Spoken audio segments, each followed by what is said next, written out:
Assalamu алейкум. Амансыздарбы, ардактуу мусулман муртугандар. Ардактуу Тез Жария каналыбыздын катталуучулары, көрүүчүлөрү. Дал ушул жүк ташуучу унааны жарнама кылабыз. Кимде ким кызыккан болсо, Hyundai жүк ташуучу унаасына назар салыңыздар. Мен болсом маалымат берүүнү улантайын. 2007-жылы чыгарылган кыймылдаткычтын көлөмү 3/3.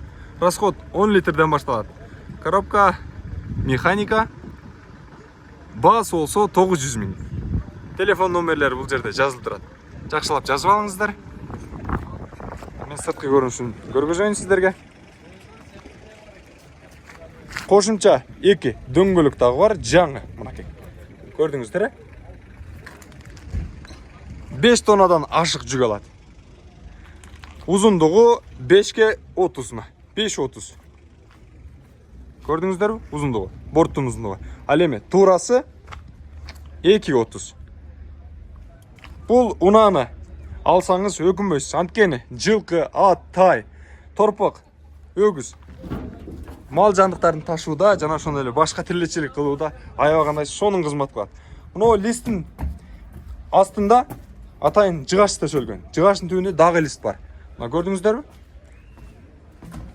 Аябагандай сонун. Мал базарга жөнөсөңүз, же болбосо атайын ливыйга чыгам деп чоңураак уна карап жатсаңыз, жүк ташуучу уна дал ушул унааны сунуштайбыз. Арткы аракетте болгон дөңгөлөктөр кош дөңгөлөктүү, көрдүңүздөрбү? Могул жакта мына төшөлгөн тактасы лист. Рамасы дагы таза, жакшы деңгээлде.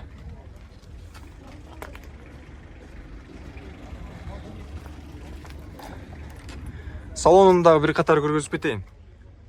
Спальня жок, бирок ички абалы сонун, мыкты деңгээлде.